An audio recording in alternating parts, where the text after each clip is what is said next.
Hello, CCHS. I'm Bo Kaufman. And I'm Danielle Mitchell.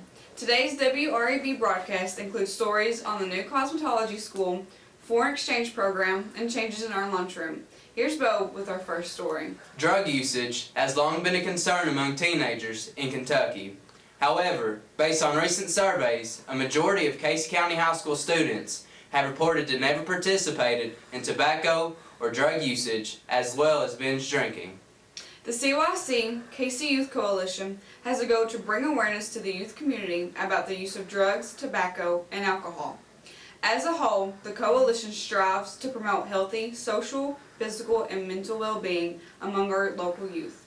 To learn more about the CYC and the recent projects, here's Dustin Richards talking to CYC President Nick Turner. Hello, my name is Dustin Richards, and this is Nick Turner with CYC, and we have a few questions for him. Nick, what is CYC? CYC, well, first off, the CYC stands for Casey Youth Coalition, and it is a club dedicated to make our community a better place and reduce drug use by educating people on how harmful drugs can be. When and where do y'all meet at? We meet every club day, first period, in the Rebel Room, and then we meet every second Tuesday at 3:30 in the Rebel Room after school. Okay. What are some of the activities y'all do in CYC? We've done several PSAs.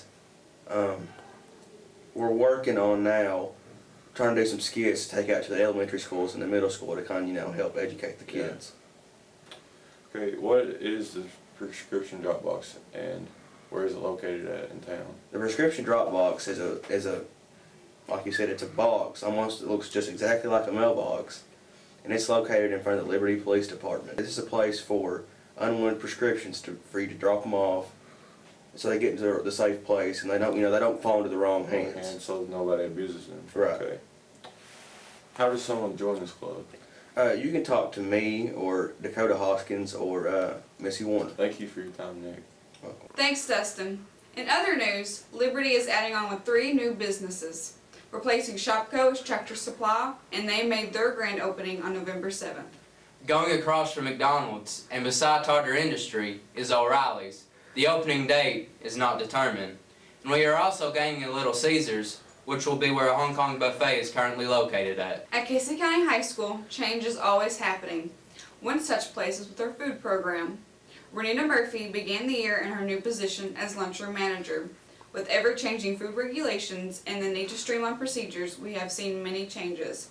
Abby Cravens of WREB spoke with Renita Murphy to get a better understanding of recent developments in our school food program. What was the reason for reconstructing the food lines? The reason for that was our kids were standing in line for so long because they only have so much time to eat, and by the time they were getting through the lines, they wasn't having enough time to sit down and eat. The last ones through the line wasn't having enough time to sit down and eat their food, So we have doubled our capacity of getting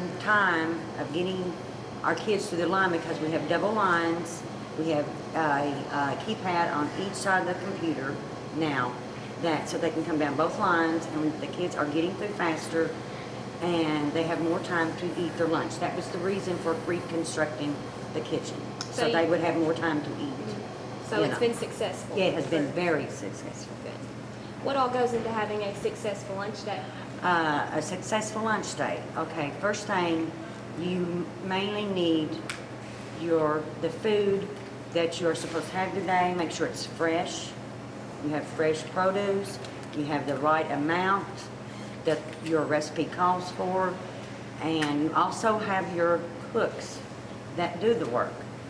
The cooks here at CCHS work really, really hard to make the food as good as possible as they can. But we have guidelines that we have to go by. We have recipes we have to go by, and we can't go away from that, So I know that they work very hard, but what time do they have to be at school? They have to be at school at 6 o'clock. It's early. Yes, that's early. But they have to be here in plenty of time because we start serving breakfast at 7:30 to make sure that we have breakfast, ready at 7:30 for the kids to start coming through the line. Who decides what goes on the menu? That is our program coordinator Becky Anderson, and she works through the Board of Education, and she is the coordinator over all of the schools in the county. And how far ahead do you order the food every week? Okay, I'll order a week ahead of time, because that's what you go by, a week's menu, and you have to have it ahead of time in order to make sure you have the food in here to have it for what the menu calls for that day. And how do you handle snow days? Okay, snow days is not a big problem unless we have, say you're gonna have tacos. We're out on Wednesday, okay? You've got meat laid out, done laid out to thaw out in the refrigerator, laying out. Okay, one day is okay, If you're off that next day, then someone needs to come in and cook that meat because it does not need to set very long without being cooked. Because it's probably been laid out a couple days beforehand, And one final question. Sure. Why can we not have salt packets? Okay, there's a lot of factors that goes into why we can't have salt. Okay. The first one is Mrs. Obama made it her cause to make sure that we had healthy meals for our children. That's what her cause was, her goal was.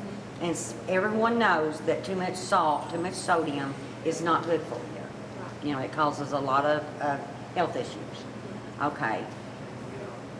And then we get, in order to pay for our food, we get federal and state money to pay for our food, to offset the cost, And so they mandate, the USDA, that we're only allowed to have so much salt in a week's time.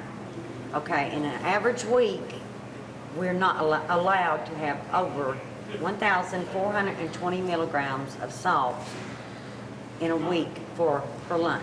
So it's strict. Yeah, and then it's going to get stricter, or they're wanting to make it stricter. In 2016 and 17, they're looking at reducing the sodium level to 1,080 milligrams per week. But we have to go by their mandated rules because that's where we get our money, our funding to have our program, and we have that free program, the CEP, the Community Eligibility Program, where all kids get a free breakfast and a free lunch. Well, thank you for being with us today. Thank you for coming, and I enjoyed the interview. Thanks, Abby. In October, Jones Park Elementary and Walnut Hill Elementary were named Casey County's Distinguished Elementary Schools. Walnut Hill was named School of Distinction. In celebration of those scores, Walnut Hill hosted a celebration bash, and Jones Park Elementary Principal, Mr. Tony Strevel, shook his head holding up his end of the deal. We'd like to congratulate both schools and the students. Casey County has the privilege of having a foreign exchange program. We students have the privilege of talking to each student and learning different things about their culture, traditions, government, schooling, and more. This year we have students from Switzerland, Germany, and Italy. We talked with Alina Grobe about her experiences here in America and how her country and America compare. With Alina, here's Derek Curtis. So where are you from, Elena? I'm from Switzerland. How long have you been in Casey County? I'm here since August 1st. It's a long time. Who's hosting you right now? I'm living with Carol and Dennis Wilkerson. They're really nice people and I love to stay there. That's good. During your stay here so far, what was one of your favorite events? My first pep rally, because we don't have it like that with cheering and school spirit and all this stuff. That's neat. When you do leave, are you gonna ever come back? Yeah, I will leave in January 26th and I will come back probably for prom, because I have a break at home in school. Oh, that's neat. Oh. Thanks, Derek. Now let's take a look at our soccer and volleyball teams. The soccer program made school history by hosting their first home game, beating Macquarie Central 5-0. The team ended their season with 4 wins, 5 5 losses, and 2 tied games. A big congratulations to our seniors, Stephanie Blackwood, Olivia Emerson, and Allie McQuarrie. Our volleyball team finished the season with 13 wins and 16 losses. They came in 3rd place in the Bull County Invitational. Congratulations to Megan Murphy as she ended her senior season. Some may not know, but we have 3 schools here on the campus. We have the high school, the vocational school, and a brand new cosmetology school taught by Veronica Sinkum-Young. We sent Hannah Russell to talk with Veronica about the school. To you, Hannah. Hello, I'm Hannah Russell, and I'm doing a story on the cosmetology school. The idea of the school started out as a club and became a school this year, and being its first year, it's already doing great. Tell us how the idea of the cosmetology school came about. Mr. Blevins, Tracy Hoskins, and Rachel Taylor came up with the ideal for the college and career ready, and they came to me and asked me if I'd be interested in doing it, and I was. So we started going through the steps with the state and the Kentucky Department of Education, and we're the only high school in the state of Kentucky to have this school. What kind of support did you receive from the school? I have had wonderful support from the school, from Mr. Souders, from all the board members, from the teachers here, volunteers. They have gave supplies. It's just been an overwhelming support from the school system. Will this school be available for the community? That's what our goal is. Our goal is to open the school during the summer and at night for the public in order for it to sustain itself, make its own money. So that's our ultimate goal, is to get the school opened for the public. What can students gain from this school? For every hour that the students are here, they gain hours that'll go towards their cosmetology license or nail tech license. So when they leave here, they'll leave here with anywhere from 200 to 300 hours, which is registered with the State of Kentucky Department of Cosmetology, and those hours will be good for 5 years after they graduate, and that way they don't have to pay for all the hours, because it's 1,800 hours for cosmetology and 600 hours for nail tech. So those are hours that they have already received and don't have to pay for. Can you provide services to students and staff? We do. We have staff members come over for manicures, pedicures. We cut hair for ROTC. We've cut football players' hair. We do eyebrow waxing, manicures, pedicures.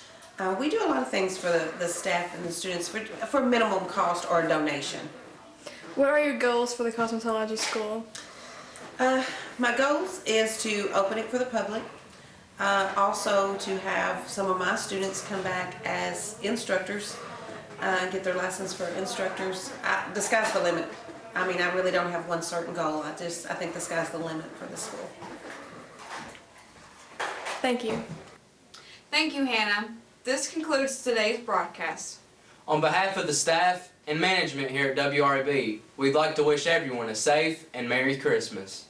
Thanks for watching and have a great day.